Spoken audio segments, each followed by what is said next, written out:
I stood on the front step with her favorite pie in my hands, the cold seeping through the foil as the door shut firmly in my face. Her voice came from inside, sharp, careless. She won't come in. Nobody wants her here. My daughter, my only child, after a lifetime of showing up. To her concerts, her heartbreaks, her triumphs, I wasn't even worth opening the door. That's the moment I decided. If I wasn't welcome in her home, she'd no longer be written into mine. We're about to begin, but if you'd like, share where you're joining from. It reminds me this story doesn't echo into silence. It lands somewhere real. Drop it in the comments, and don't forget to subscribe. Elaine Porter opened the black metal mailbox at the end of her gravel driveway, her breath clouding in the cool morning air. A few credit card offers, a political flyer, and the weekly grocery circular. No invitation, nothing with calligraphy, no gold-foiled envelope. She stood still for a moment, paper rustling in her hand, listening to the quiet hum of a Saturday morning in her Boulder neighborhood. Wind through pine needles, the distant bark of someone's Labrador, a cyclist's gears ticking as he passed. She walked slowly back inside, nudging the door shut with her hip, the warmth of the house meeting her like a sigh. Her tabby cat, Matisse, jumped down from the windowsill and wove between her ankles. Elaine didn't speak. She set the mail on the counter without looking at it again. On her kitchen table sat the card she'd been planning to mail, a watercolor print with Happy 40th in soft blue script. She'd bought it 3 weeks ago, tucked it in a drawer, and waited for the invite to arrive. Maybe a brunch, maybe a dinner party, maybe just drinks and cake. Sam had always been particular about optics. There would be photos, a guest list, a signature cocktail. Elaine picked up her phone. She hadn't meant to check social media. She never liked how it made her feel afterward. But the app was muscle memory now. She opened Instagram, already halfway through the scroll before she realized what she was looking for. There it was, a champagne brunch. Long table under a canvas canopy. Dozens of guests in coordinated white linen and beige cashmere. Artisan charcuterie boards. A violinist in the background. One photo had a caption in looping font. Celebrating 40 with the ones who matter most. Blessed beyond measure, gratitude. Elaine clicked on the next photo, then the next. And then Olivia, tucked in the back, seated next to Brian. Her posture tight, a soft frown in her eyes. She wasn't smiling, not really. Not in the way she used to around Elaine, like light coming through glass. Elaine's thumb hovered over the phone, frozen. She opened a blank message, typed slowly. Did you forget to invite me? She stared at it for a long time, debated, deleted the question mark, put it back, then hit send. The reply came less than a minute later. Don't bother showing up. Nobody wants you here. Elaine blinked, once, twice. Her mouth opened just slightly, then closed again. The silence in the kitchen turned heavier. Not loud, not angry, just still. Matisse jumped back up on the counter, nudging her hand, confused by her stillness. She scratched behind his ear automatically, but her eyes were locked on the screen. She didn't cry. Instead, she set the phone face down, walked slowly to her writing desk by the window, and opened the top drawer. Inside were years of journals, leather-bound, spiral-backed, some with pages falling loose. Folders of receipts, handwritten notes in Olivia's early handwriting, birthday cards from decades ago. Elaine reached for the deep red notebook, the one with the ribbon marker and thick ivory pages. She hadn't used this one in years. Not since Sam's divorce, when she'd started documenting everything.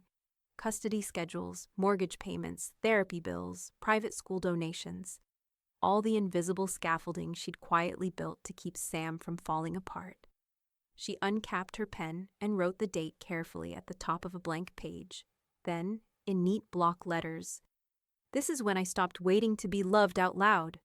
She set the pen down, hands steady, and turned her chair toward the window. The mountains rose in the distance, soft and endless, October light catching in the golden aspens. She sat there for what felt like hours, not moving. And then, slowly, she opened her laptop, clicked the search bar, and then typed, "Estate attorneys near me." Elaine slid the laptop shut and sat staring at her reflection in the darkened screen.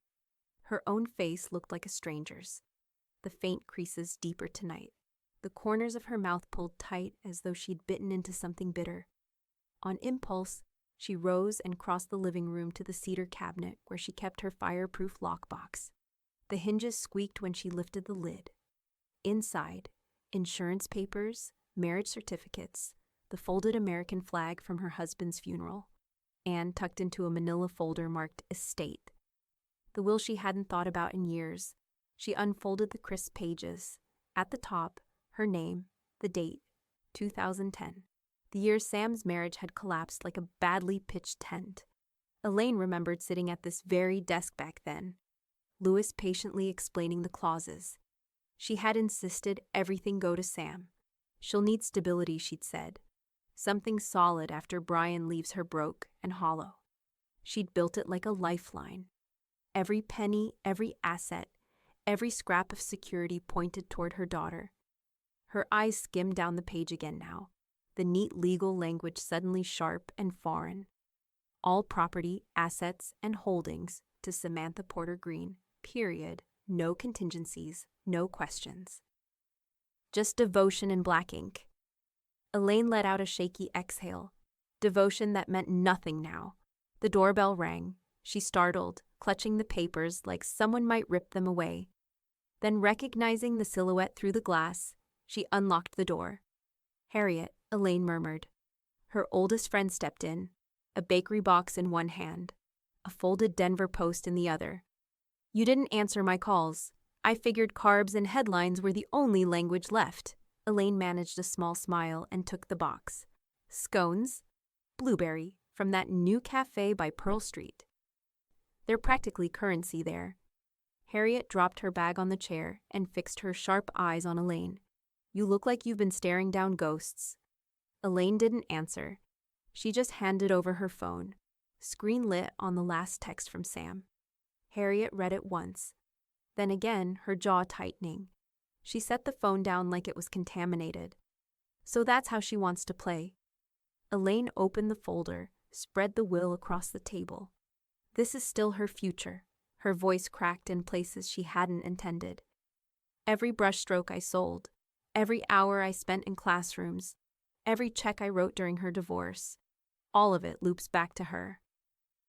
Like I was preparing a stage I'd never get to stand on. Harriet's laugh was sharp, without humor. So cut her out. This isn't a guilt museum. Elaine pressed her palms to the paper, fingertips trembling. She said, "No one wants me. Maybe that's true. But I want to know who does." Harriet leaned forward, lowering her voice. "Then you make sure what you've built lands in the right hands. Sam doesn't get to spit in your face and keep drinking your wine." She tapped the will with one painted nail. "Louis still handles your file?" Elaine nodded slowly, something shifting in her chest. Not anger yet, not relief, but the first breath of clarity. Outside, the wind rattled the aspens against the window, a dry whisper like pages turning. Elaine folded the will carefully, slid it back into its folder. "Tomorrow," she said, her voice steadier now, "I'll call him."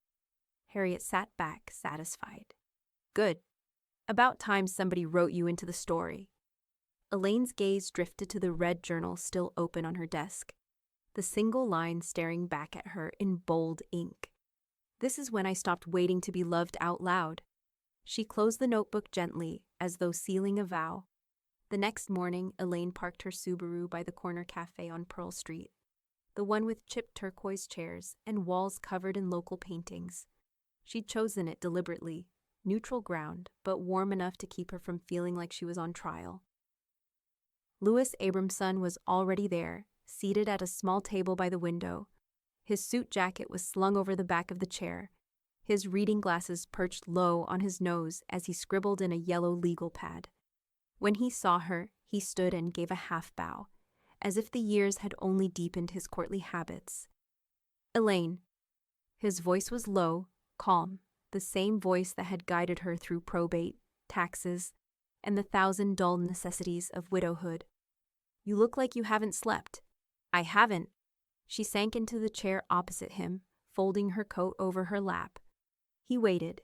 He always did, patient silence until she filled it. Finally, she slid the old will across the table. The creases were softened, as though the paper itself had grown weary. "I gave her my 20s, she said, her voice shaking despite herself. "My house, my savings, my body when she was sick, my sanity when she was married. I gave her everything, and now I'm disposable." Louis didn't touch the papers. He simply leaned back, eyes steady on hers. "You want it airtight?" Elaine nodded. A tear prickled at the edge of her vision, but she blinked it back. "I want it irreversible. No loopholes, no arguments. She made sure I knew I wasn't wanted. I want her to know she's not entitled." Louis exhaled slowly, setting down his pen. "That can be arranged, but tell me this. Do you want punishment or protection?" The question caught her off guard. She pressed her hands together, thinking of Olivia's face in that photo. Small, hesitant, lost in the crowd. "Both," Elaine said finally. "Punishment for Sam, protection for Olivia. She's the only one who still looks for me." That seemed to settle something in Louis. He opened his leather briefcase and pulled out a fresh set of forms. The scratch of his pen filled the space between them. "Then Olivia inherits. Not immediately, not recklessly. We'll build a trust. Education, housing, independence at the right age, with safeguards against interference. If Sam tries to meddle, she won't be able to touch a dime." Elaine's breath caught, a mixture of grief and relief tangling in her chest. "And Sam?" Louis's mouth twitched, not quite a smile. "Explicitly excluded. No ambiguity. If she contests, it'll be seen as harassment." Elaine leaned forward, her voice dropping.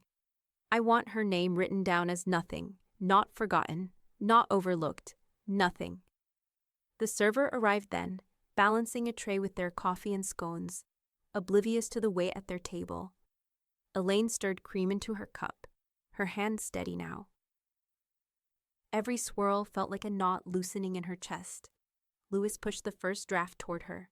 "Sign here, here, and initial on the trust clause. I'll file the rest." She looked at the bold strokes of her name on the page. For years, her signature had been an act of devotion.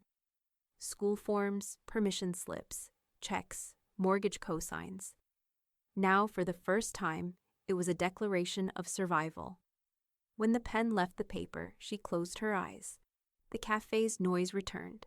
Laughter from a nearby table, the hiss of the espresso machine, a baby squealing in its stroller.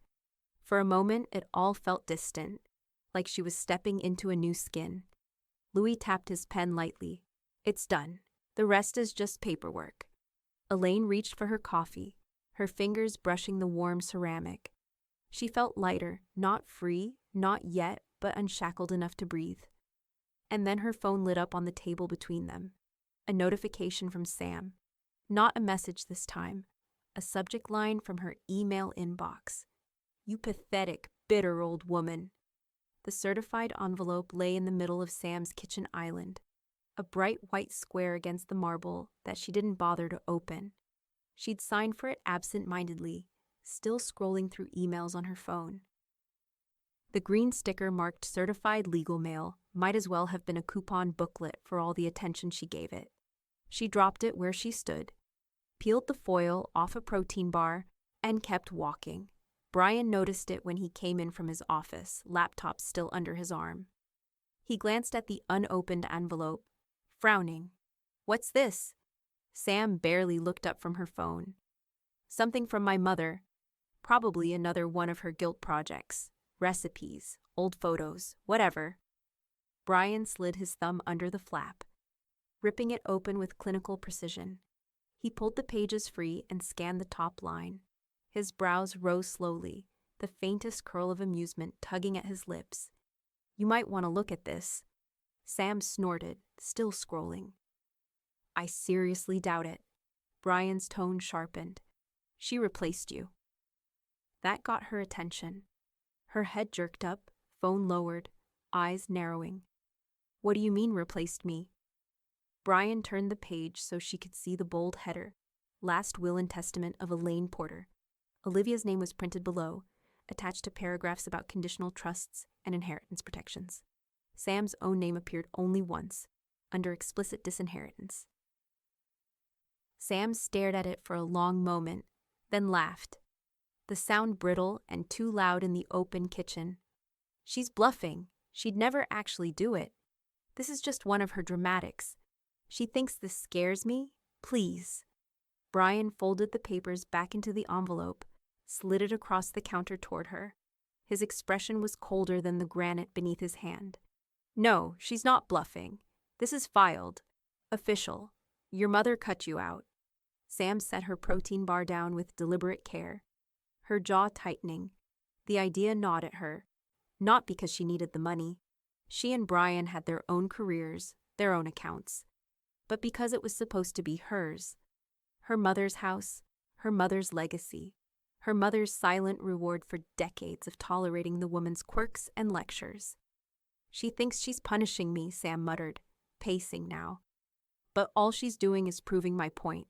Toxic, manipulative, obsessed with control. Brian leaned against the counter, arms folded, watching her spin. You should respond. Oh, I will. She grabbed her laptop, the keys clicking furiously under her fingers. The words poured out sharp and scalding. You're pathetic. I don't need your money. I never did. This little stunt only proves how desperate you are to make yourself matter. I'll be just fine without a penny from you. Enjoy your power trip. She hit send with the kind of satisfaction usually reserved for closing $1 million deal.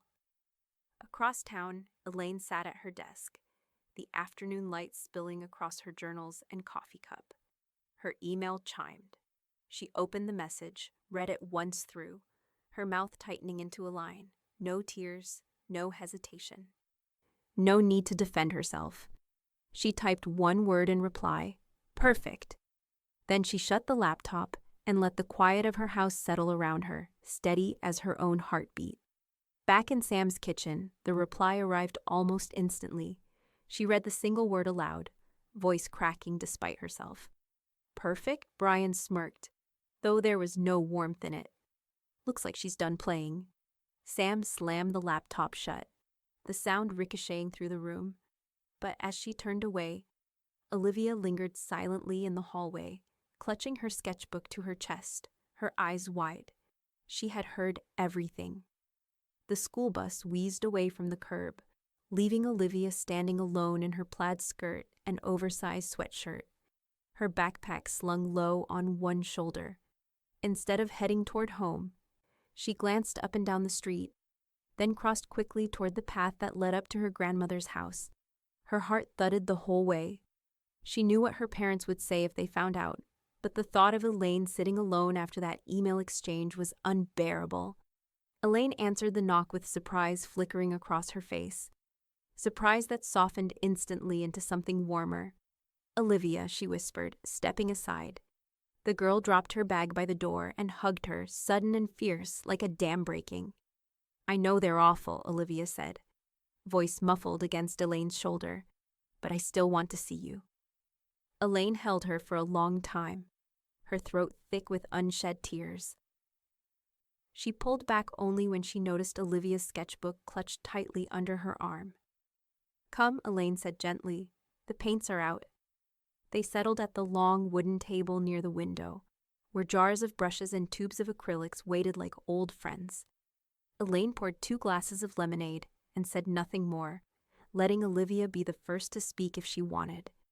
For nearly an hour they painted in silence, Olivia sketching quick, restless strokes of a mountain skyline, Elaine layering soft washes of color onto a blank canvas.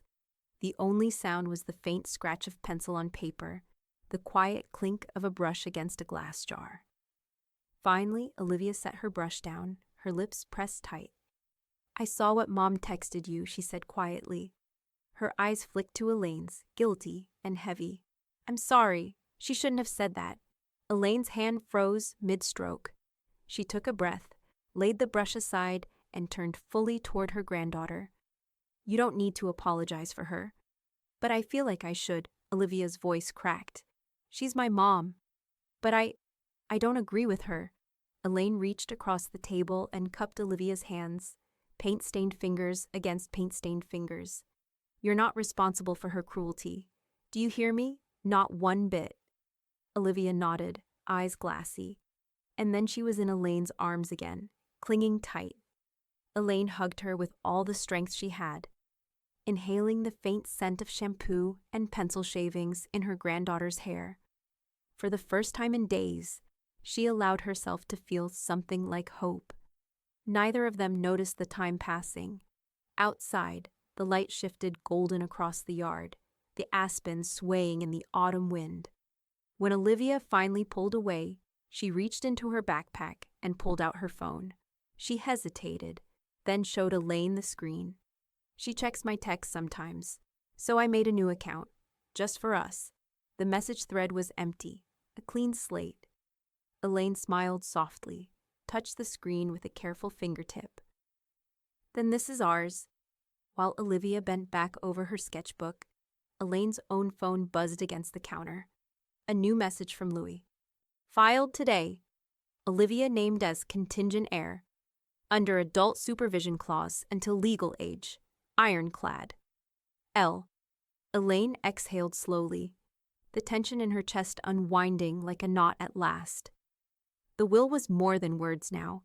It was a shield. She glanced back at Olivia, who was shading in the lines of a mountain peak, with determined strokes. So much weight for such young shoulders.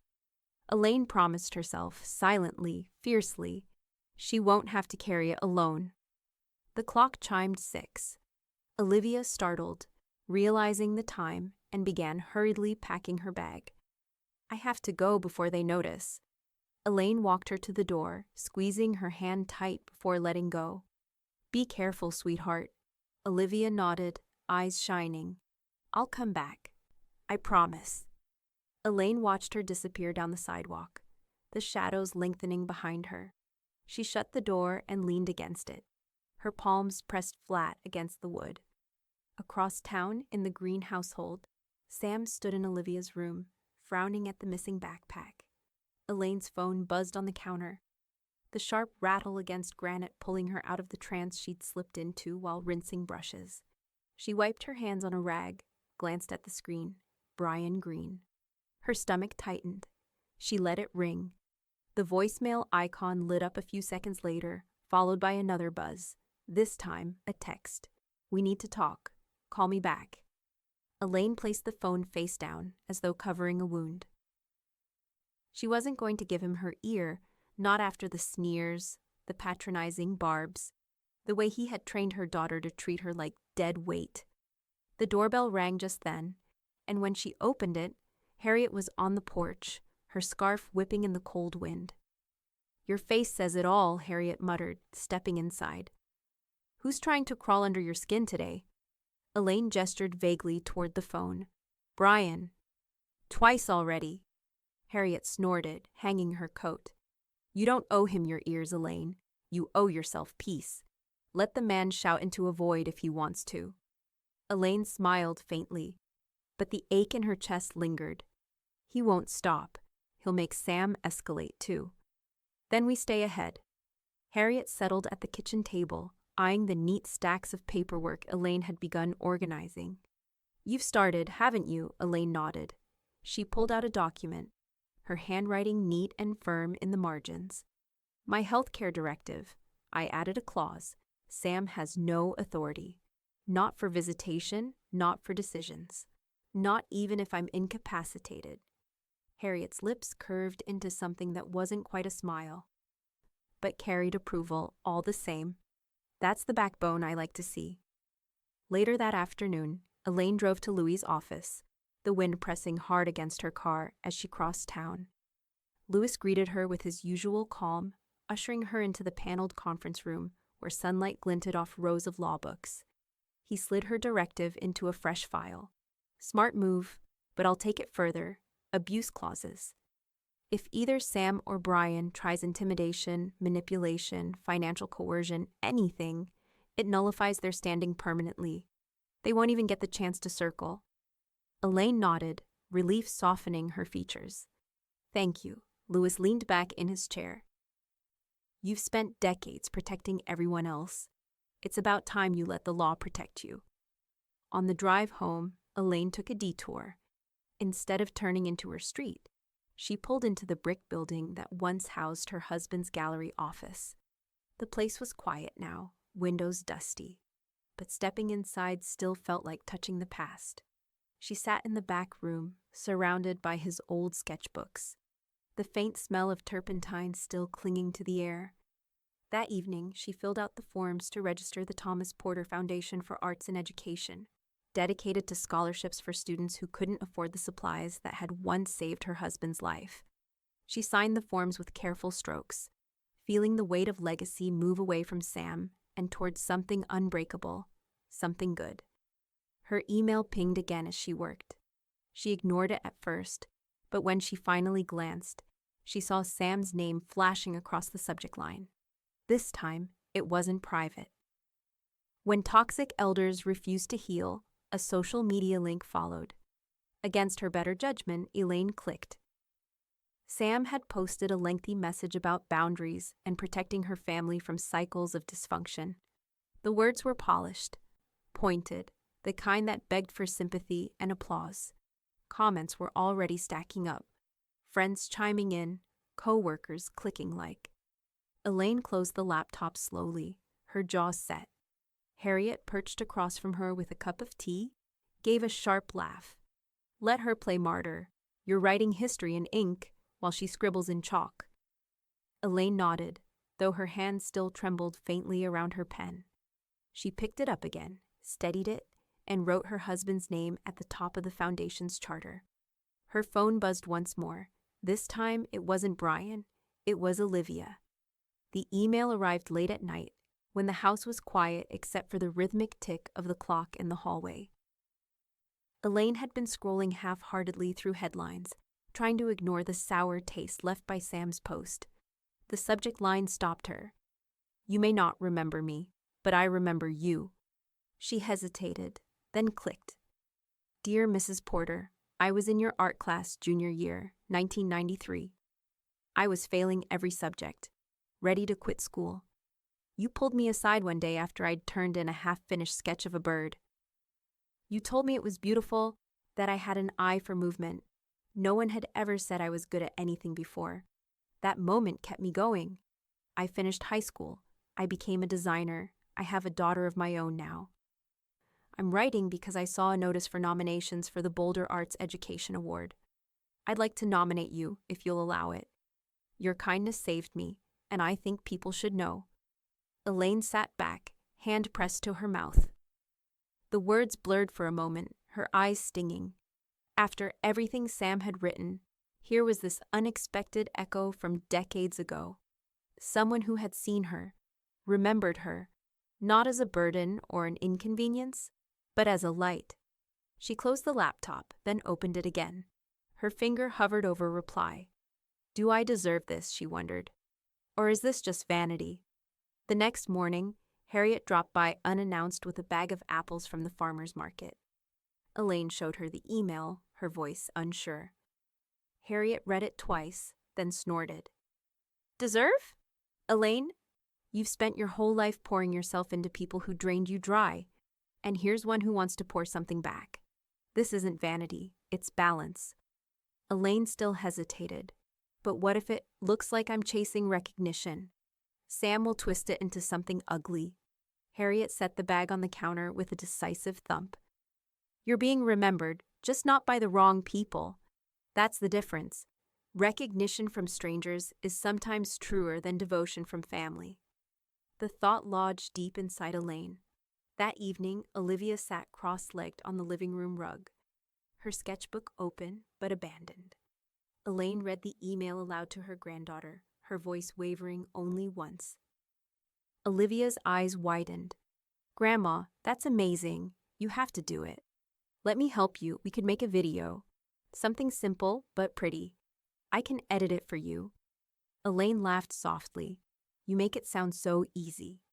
It is, Olivia insisted. All I need is pictures of your old students' projects, or maybe a clip of you painting. You can tell your story. People need to hear it. So they spent the weekend gathering scraps of memory. Elaine dug through dusty boxes in the attic, pulling out Polaroids of art shows and faded notes from students written in colored markers. Olivia scanned each one, layering them into a slideshow with soft music. When it was time to record the voiceover, Elaine froze at first. The words caught in her throat. What if I sound foolish? She whispered. Olivia squeezed her hand. Just tell it like you told me, about how art kept you standing after Grandpa died. About how you wanted your students to have that same rope to hold on to. That's not foolish. That's the truth. So Elaine spoke. Slowly at first, then steadier, her voice weaving through the images of paintings and sketches, laughter frozen in photographs. By the end, her tone carried something she hadn't heard in herself for years. Quiet authority. When they finished, Olivia played it back. Elaine listened, startled by the woman in the recording. She didn't sound bitter. She didn't sound small. She sounded like someone who had mattered. They uploaded the nomination before dinner. Elaine clicked submit with a trembling hand. Later, as she washed the dishes, her laptop pinged again. She dried her hands and checked. Not from the student, not from Harriet, from Sam. Elaine didn't open Sam's email that night. She saw the subject line, "Take this down or you'll regret it," and quietly dragged it into a folder marked Evidence. Then she shut the laptop and poured herself a cup of chamomile tea. Her hands steady despite the low hum of anger in her chest. The next morning, her phone buzzed with a new message. This time from Olivia. "She's threatening to ground me over you." Elaine's stomach knotted. She typed back quickly, fingers trembling against the glass screen. "I don't want you in the crossfire, sweetheart. Please don't make this worse for yourself." The reply came within seconds, firm and unwavering. "Too late, but I'm not leaving you." Elaine set the phone down and pressed both palms to her face. The loyalty in those words filled her with pride and dread in equal measure. Across town, Sam's anger was already sharpening into tactics. That afternoon, Elaine's phone stopped ringing from Sam's number. When she tried to call Olivia back, the call failed immediately. A cold message appeared. "This contact has blocked you." Sam had decided that even silence could be controlled. But 2 days later, Elaine's phone lit up again with a new notification from an unfamiliar number, a simple text. "It's me. Don't tell Mom." Olivia had created a second phone account. The message was followed by a blurry photo of her in the school art room, brush in hand, paint streaked across her knuckles. Elaine smiled despite the ache in her chest. She typed back, "Your secret is safe. Always." That evening, Harriet stopped by with a small velvet pouch in her coat pocket. She placed it on Elaine's palm, closing her friend's fingers around it. Elaine opened the pouch and pulled out a pendant, a silver charm shaped like a tree with its roots twisting deep. Harriet's eyes softened, though her tone stayed brisk. "This is your backbone charm. When you feel like folding, you hold it.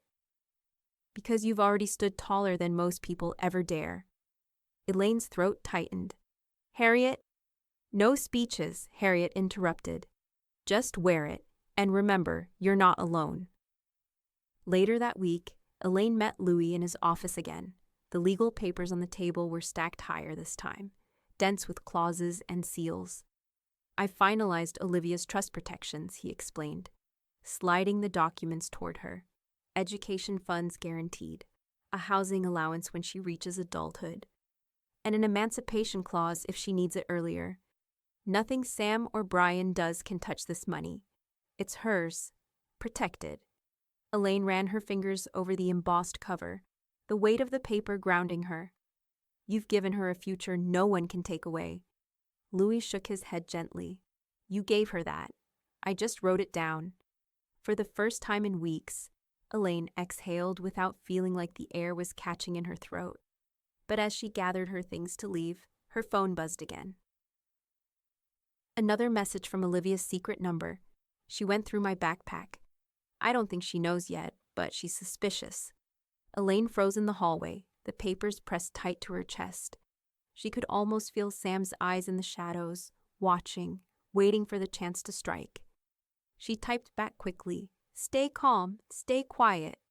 We'll figure this out together." Olivia's reply came a moment later, a shaky photo of the sketchbook page where she had scrawled in bold black letters, "Family is a choice." Elaine closed her eyes, clutching the silver pendant in her fist until the edges pressed into her skin. Elaine was in the kitchen when the pounding started. Not the polite knock of a neighbor, but the sharp, insistent fists of someone who believed they had the right to enter. She set down the knife she'd been using to slice apples, wiped her hands on a towel, and moved to the door. Through the glass, she saw Sam. Her daughter's hair was disheveled, eyes narrowed, jaw tight. She looked more like Brian in that moment than the little girl Elaine remembered carrying to art fairs and music recitals. Elaine opened the door only a crack. "Sam!" Sam shoved past her, slamming the door shut behind her with a force that rattled the frame. "You're really cutting me out?" she spat, words sharp and trembling. "After everything I've done for you?" Elaine stepped back, calm but steady, her fingers brushing the silver pendant at her throat. "You already cut me out. I just put it on paper." Sam's laugh was high, brittle. "Oh, don't you dare twist this. You're manipulating Olivia. You've always been manipulative, martyring yourself so everyone feels sorry for you." Elaine crossed her arms, steadying her voice. "You texted me, Sam. Nobody wants you here. Do you remember that?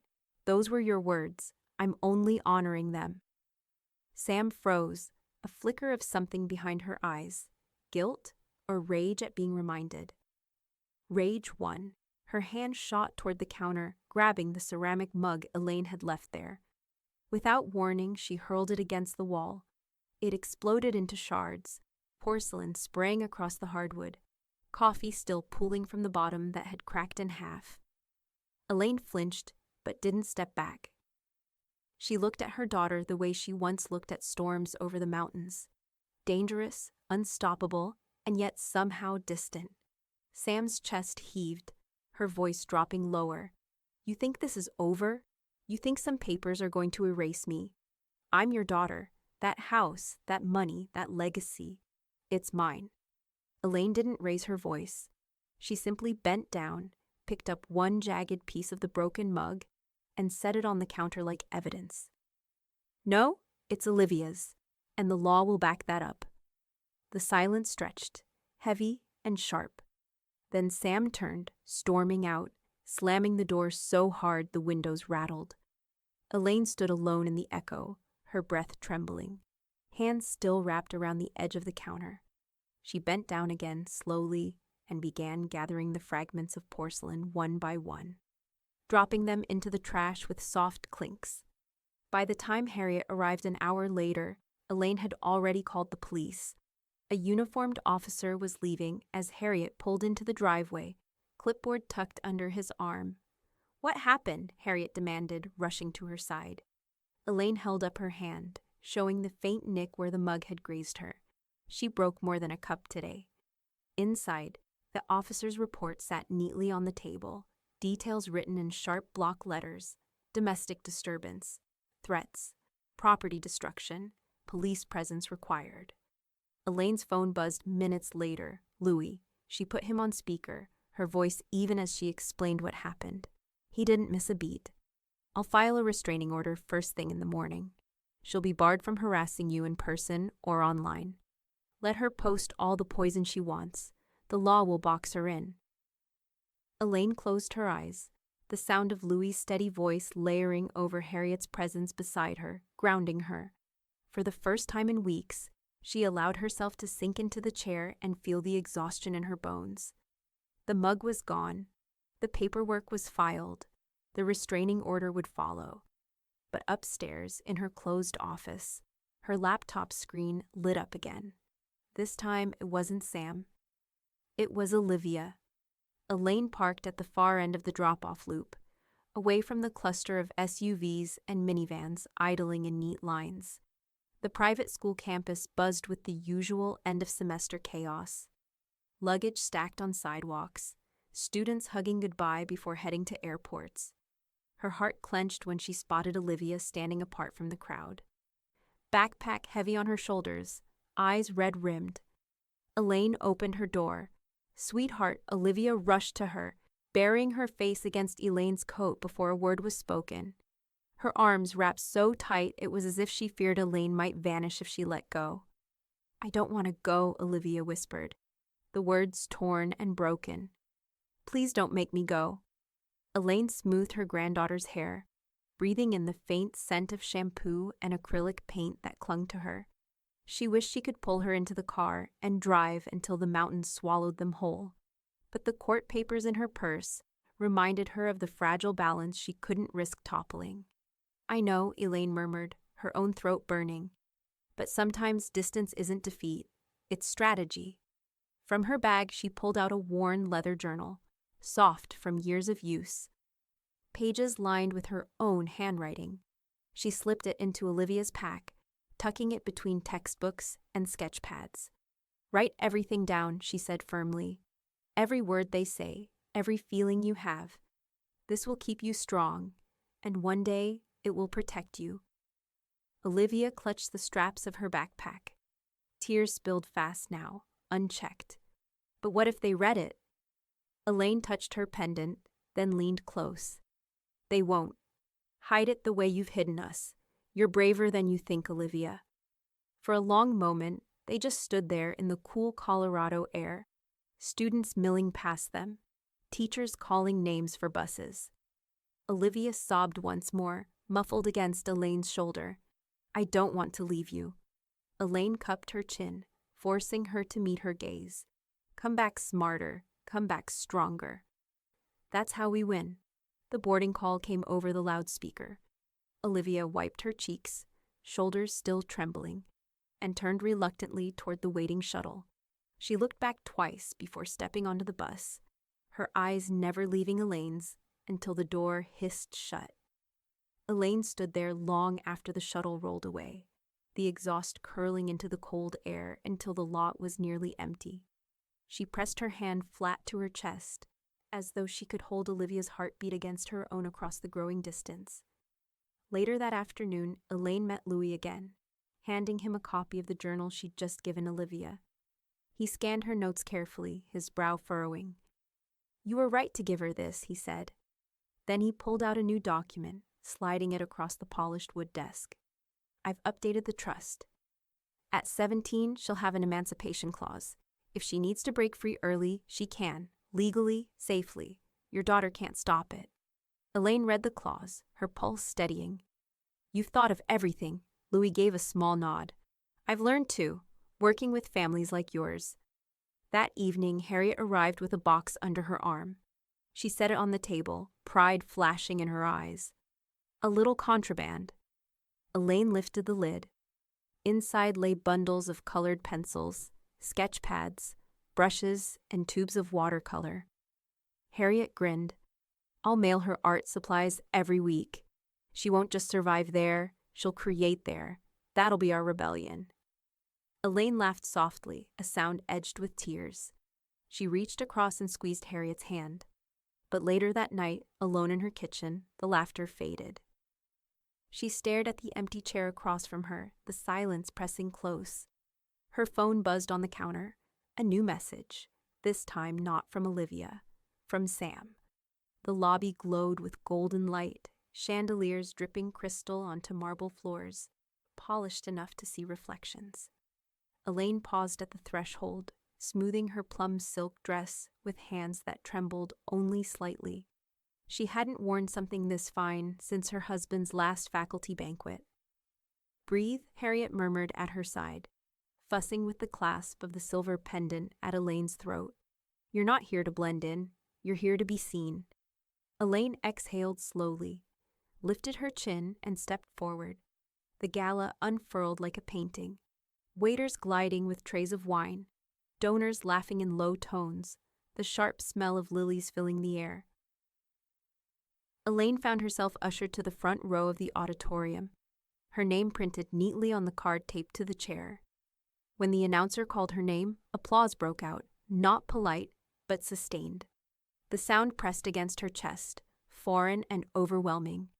Tonight, the MC said, "We honor Elaine Porter, Arts Advocate of the Year." She rose, her heels clicking against the wooden stage.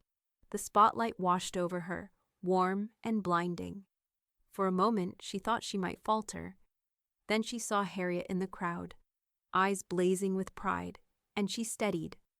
At the podium, Elaine's voice began soft, almost fragile. "For most of my life, I taught art, not because it made me rich or famous, but because I knew what it meant to be seen. To have someone say, 'You matter, your hands can make beauty.'" The crowd stilled. No glasses clinked, no whispers rustled. She drew in a deeper breath. But somewhere along the way, I forgot how to ask for that myself. I forgot that I mattered too. It's easy to go unseen, even in your own family. Easy to become the wallpaper in someone else's home. Her throat tightened, but she pressed on, voice gathering weight. Tonight, standing here, I remember that survival isn't about being wanted. It's about refusing to disappear. A hush swept the room, heavy with the kind of silence that meant every word had landed. When she stepped back, the applause was thunderous. People rose to their feet. Harriet leapt up first, clapping until her hands were red. Back in her dorm room, Olivia huddled over a cracked school-issued laptop, the live stream buffering, then clearing. She watched her grandmother's face in the spotlight, voice steady and unyielding. Her heart hammered so hard, she pressed a hand against her chest, whispering, "Yes, yes." She snapped a photo of the screen and saved it, proof that her grandmother wasn't broken, no matter what her parents said. Harriet wasted no time. The moment Elaine stepped off stage, her friend had already pulled out her phone, uploading the video link to every community board, alumni page, and neighborhood group she could find. By the next morning, the clip had spread across Boulder, shared by former students, local parents, even art collectives. The view count ticked upward like a pulse. In an office downtown, 2 of Sam's co-workers paused by the break room TV, where the local news was replaying the speech. The caption read, "Local art teacher honored for lifelong advocacy." "Porter," one of them said. "Isn't that your boss's maiden name?" The other frowned. "Yeah. Didn't she just post something online about toxic elders? Looks like the story's not lining up." By lunchtime, the whispers had reached Sam's own desk. She sat frozen in her ergonomic chair, screen glowing with her mother's face mid-speech. The comments scrolling beneath the video stabbed sharper than any legal filing could. What a remarkable woman. Her daughter should be proud. Imagine being raised by someone like this. Sam slammed the laptop shut, heat flooding her cheeks. By Monday morning, the video had been shared hundreds of times. Local news anchors praised Elaine's words. Former students chimed in with stories of her patience, her encouragement, the way she had changed their lives. Sam sat at her dining room table in pajamas, laptop open, coffee going cold beside her. Every new notification felt like a pebble hitting glass, each one widening the cracks. She began typing furiously. "Context matters. My mother has a long history of manipulation and emotional abuse. Public recognition doesn't erase private harm. Protecting my family means setting boundaries, even if outsiders don't understand." She hit post and refreshed. For a moment, she felt relief. But the replies came quickly, blunt and unsympathetic. "Boundaries. Sounds like neglect. Funny, she raised half this town's kids and they're all grateful. Maybe you should be proud instead of defensive." The more Sam tried to explain, the worse it got. Her polished marketing tone read hollow in the face of Elaine's quiet sincerity. By Tuesday, whispers had filtered into Olivia's school. Parents traded comments in parking lots and on Facebook groups. Can you believe what she wrote about her own mother? If she treats her mom like that, how's she treating Olivia? Poor girl, that child needs stability. Sam discovered the posts only after a colleague forwarded them. Her stomach dropped as she read, realizing the narrative had slipped from her grip. She wasn't the image-obsessed professional anymore. She was the daughter who disowned her mother. Brian reacted in his usual way, cold and calculated.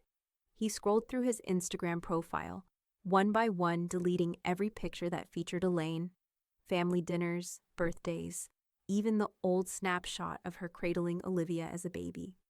His grid became a sterile mosaic of vacations, tech conferences, and staged family photos with Sam.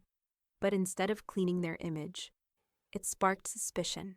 Someone screenshotted the deletions, posting side-by-sides online with captions like, "Covering tracks? Elder mistreatment is real." Brian dismissed it at first, but the comment thread grew. Strangers speculating, former acquaintances adding sharp anecdotes. In Elaine's house, none of this was spoken aloud. She didn't chase the news, didn't argue, didn't defend herself. She stood at her easel instead, brush moving in slow, steady strokes across a wide canvas. She painted mountains rising against a storm, sharp peaks holding their ground against a sky full of shadow. Harriet stopped by, dropping her coat on the chair and eyeing the work in progress. "You're winning," she said simply, settling at the table with a cup of tea. Not loudly, not with fire, but quietly. That's why they can't stand it. Elaine dipped her brush again, the tip trembling only slightly. "Winning doesn't feel the way I thought it would. It feels lonely." Harriet reached out, squeezed her wrist. "That's because the noise hasn't faded yet. But when it does, the quiet left behind will be yours." That night, Elaine's phone buzzed on the counter. She dried her hands on a dish towel and picked it up. It was from Olivia. The photo was grainy, snapped in her dorm room under fluorescent lights. She sat cross-legged on her bed, holding the leather journal against her chest. Her cheeks were still damp from crying, but her eyes were steady. Underneath, Olivia had typed only 3 words. "I'm still here." Elaine pressed the phone to her heart, whispering back into the silence, "So am I." The courthouse in downtown Boulder loomed gray and severe against the pale morning sky. Elaine stood at the base of its stone steps, gloved hands clasped around her pendant. Harriet adjusted the collar of her coat beside her, whispering, "You don't walk in there alone. Remember that." Louis was already waiting inside, papers stacked neatly in his leather briefcase, his expression unreadable but steady. He nodded once to Elaine, and the 3 of them stepped into the courtroom. Sam and Brian were already seated at the opposing table. Sam wore a sharp navy suit, her hair slicked into a bun so tight it pulled at her forehead. She looked composed, but Elaine caught the twitch of her jaw, the restless movement of her hands under the table. Brian leaned back with his arms crossed, his smirk faint but poisonous. The judge entered, and the room fell into silence. The hearing began. Louis rose with calm authority, placing exhibits one by one on the table before him. He didn't rush. He didn't dramatize.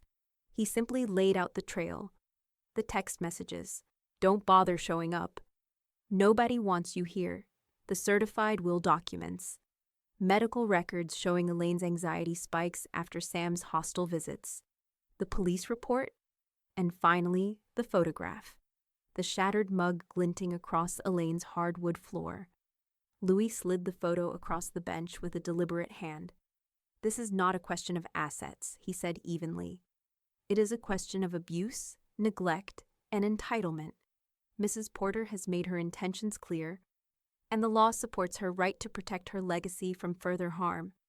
Sam shot to her feet, voice sharp enough to cut the air. "This is manipulation. She's been poisoning Olivia against me, against us." The judge's gavel cracked once. "Miss Green, you will wait your turn." Sam sank back down, her cheeks flushed scarlet. When it was Elaine's turn, she stood slowly, gripping the edges of the podium to steady herself. The courtroom blurred at the edges, but she found the judge's eyes and held them. "I raised her with everything," she said, her voice low but clear. "My 20s, my paychecks, my health, my marriage. I gave her a roof, an education, a foundation. I gave until there was nothing left. And she left me with nothing, except these bruises that don't show on skin." She paused, her throat catching. "So I've chosen to give what remains to someone who still sees me, someone who still wants me." The silence was thick enough to hear the hum of the overhead lights. Louis rested a hand briefly on Elaine's shoulder as she stepped back. The judge reviewed the evidence again, glasses sliding low on his nose. At last, he set the papers down with finality. "The will is valid. The trust for Olivia Green stands in full, with all protections and clauses intact. Furthermore, due to the documented evidence of hostility, Miss Green is barred from contesting or appealing this decision. Legal fees will be awarded to Mrs. Porter, and given the severity of the intimidation, I will be forwarding this case to the Colorado Elder Protection Advocacy Board for recognition and review." Sam's gasp echoed like a slap. Brian muttered something under his breath, too low for the record. Elaine only sat back down, her hands folded, her pendant warm against her chest. For the first time in months, her breathing came easy. Reporters outside the courthouse later snapped photos as she walked down the steps, Harriet at her arm, Louis close behind. Someone shouted a question. "Mrs. Porter, how does it feel to win?" Elaine didn't stop walking. She only murmured, half to herself, half to the cold mountain air, "It feels like breathing again." That evening, Olivia's message arrived.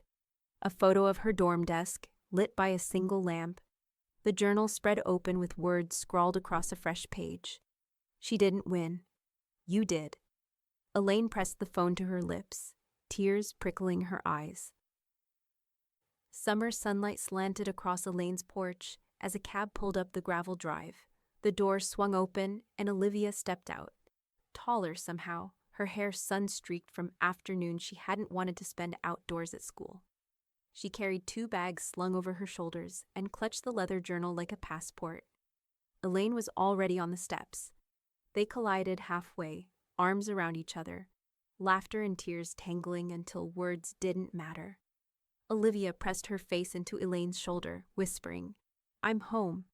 The days that followed were stitched together with ordinary joys, the kind Sam had tried to smother out of them both. They cooked simple meals, pasta tossed with garden basil, blueberry pancakes that stuck to the skillet. They painted side by side at the long table, brushes tapping like a shared heartbeat. In the evenings, they walked down the neighborhood trail, the flat irons turning lavender in the distance, the air carrying the faint resin of pine. Harriet visited one afternoon, bearing a bag of cherries and her usual dry humor.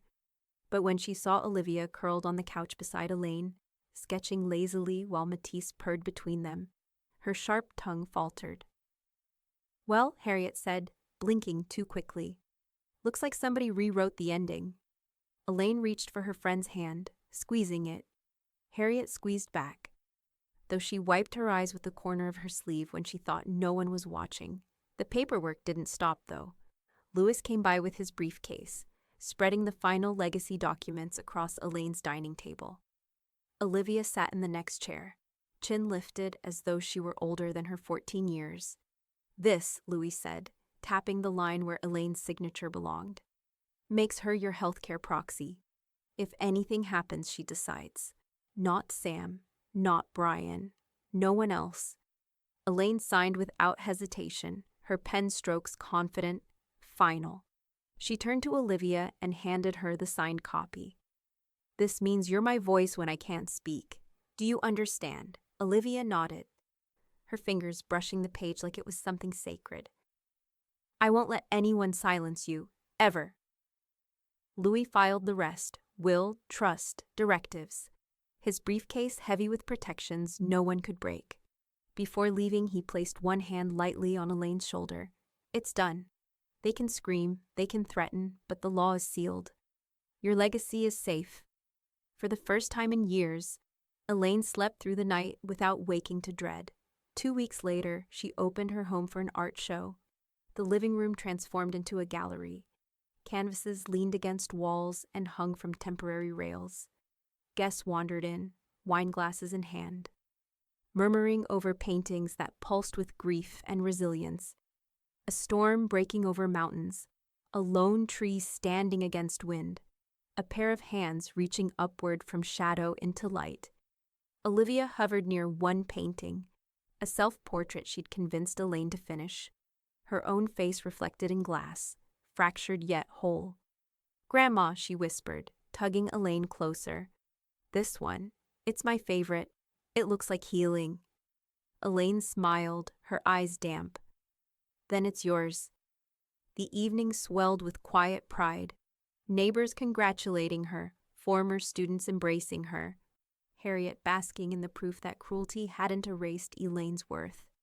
But amid the warmth, Elaine couldn't ignore the flicker of unease whenever someone new walked through the door. She half expected Sam's silhouette to appear, half expected the air to shift with her daughter's bitterness. That night, after the last guest left and the house was quiet again, Elaine stacked the empty wine glasses and began wiping down the table. Olivia carried her sketchbook upstairs, humming softly to herself. Elaine paused by the window, looking out into the dark yard. A car idled at the end of the drive. Headlights glowed for a moment, then clicked off. Elaine's hand tightened around the silver pendant at her throat. The car at the end of the driveway didn't move for nearly an hour. Elaine stood at the window, her pendant warm against her skin, watching for any sign of a figure. At last, the headlights flared again, and the vehicle rolled off into the night. 2 mornings later, a different kind of intrusion arrived.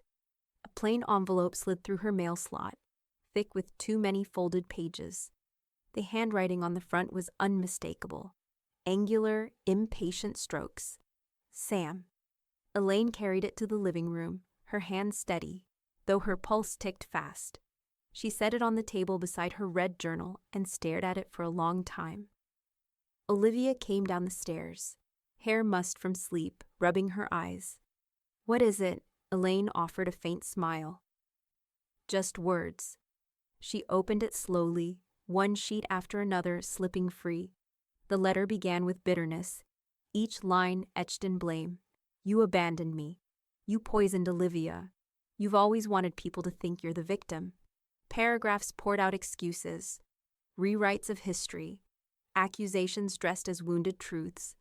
It was the same song Elaine had heard for years, only now stretched across pages like a desperate sermon. Halfway through, she caught herself searching for a sentence. Any sentence.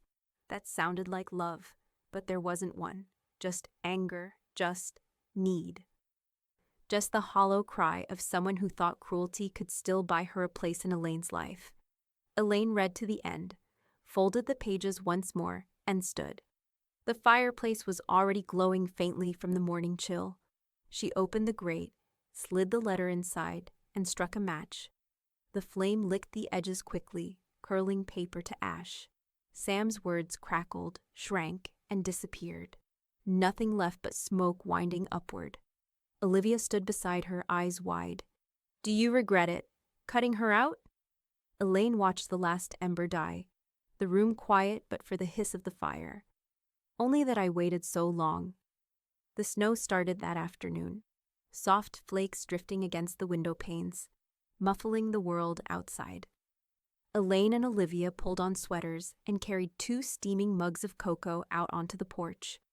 The mountains were ghostly shapes behind the snowfall, the air sharp with winter. They sat together under a blanket, cups warming their hands, the silence between them peaceful rather than strained. Matisse curled at their feet, purring as though he too understood the shift. Olivia leaned her head against Elaine's shoulder.